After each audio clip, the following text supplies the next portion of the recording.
They're getting awfully nervous. Number 13. New CNN reporting today about what is going on behind the scenes inside the Harris campaign and more broadly among Democrats who are growing more and more anxious about a 2016 redux. CNN's Priscilla Alvarez joins me now. Priscilla, we were just joking here at the table that anxious Democrats happen on a day that ends in Y, but this is something that perhaps is warranted given the data that they're seeing. Explain your great reporting. Yeah, look, that's exactly right, Dana. And this has been a campaign that was described by multiple Democrats, allies, aides, to the vice president as a good vibes campaign. But what's also creeping in now is that anxiety. The reason for that is because these polls are not really moving. Despite multiple battleground blitzes, despite the opportunities she has had across media outlets, there is still not a lot of movement from voters who are moving more towards her versus former President Donald Trump. In fact, I had one source describe it to me this way, quote, people are nervous. They know the polls are tight. And a lot of us are having these flashbacks to 2016, too. We know when it can go the wrong way and it can still feel fresh. So 2016 is the key here. When I've talked to Harris campaign officials, it often comes up in conversation. Where did Hillary Clinton have her pitfalls, and where can they make up that ground and build on what Joe Biden did in 2020? One of those, to give you an example, is those red and rural districts. Look at, for example, Cambria County in Pennsylvania. Now, former President Donald Trump won in that county, but the former President Biden was able to gain some ground there, more than Hillary Clinton had in 2016. The vice president has already visited twice. And so that is the type of strategy that they're trying to deploy to try to make up that ground where they saw Hillary Clinton wasn't able to in 2016. Then, too, there's the mobilizing. Talk to Democrats. They're always pretty boastful about their ground game, and they continue to be so, but that needs to turn into votes. So certainly some anxiety and nerves setting in as Election Day gets closer and those polls are just remain deadlocked. Ruh-roh. I'll tell you what's happening. Kamala Harris gets out there. She's asked real easy questions.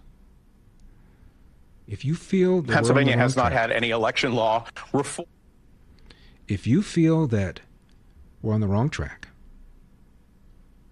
and you hear somebody who wants to be president, who's a member of the administration that put us on the wrong track, say, I can't think of anything different that I would do,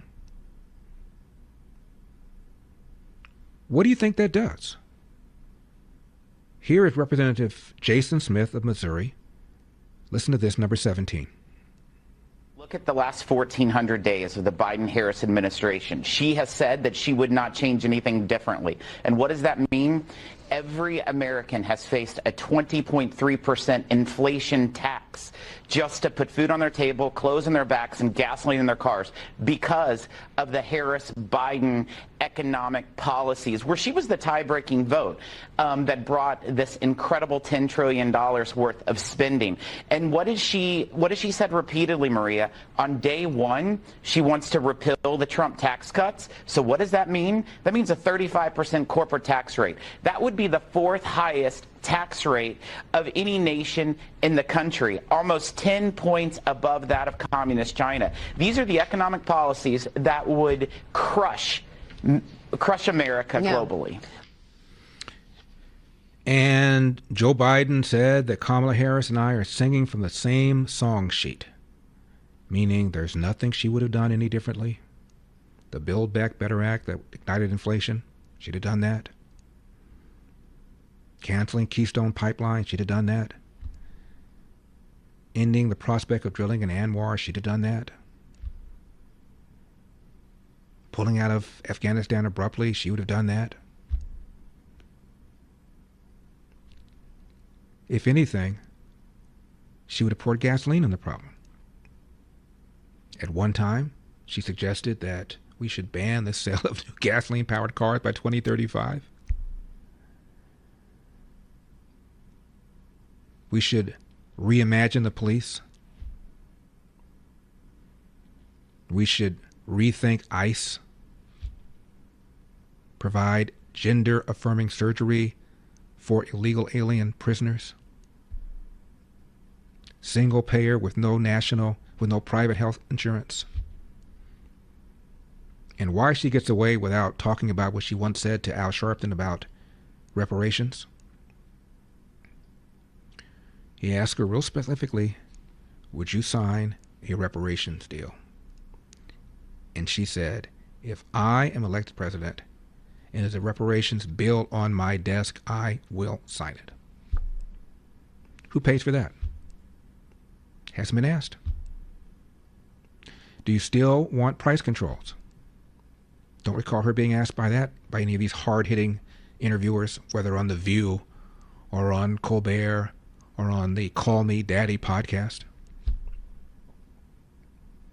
Are you still okay with posting on social media a fund to bail out some of the violent rioters during the BLM George Floyd riots?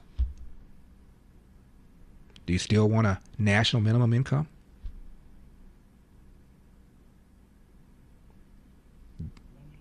Has she been asked any of these questions? How many illegal aliens are too many?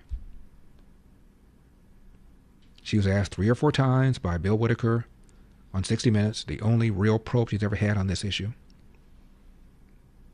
Do you feel that you loosened the policies of the Trump administration too much? Well, we had a bill, and Trump picked up the horn and called his buddies and said, kill the bill. We could have solved this. Yeah, but I've been covering the border, Bill Whitaker said, for several years. And there was a 4-fold spike in illegal border crossings under your administration. So, don't you feel you should have clamped down sooner? Well, we had a bill, and Donald Trump picked up the horn, and honestly, that's why the polls are shifting.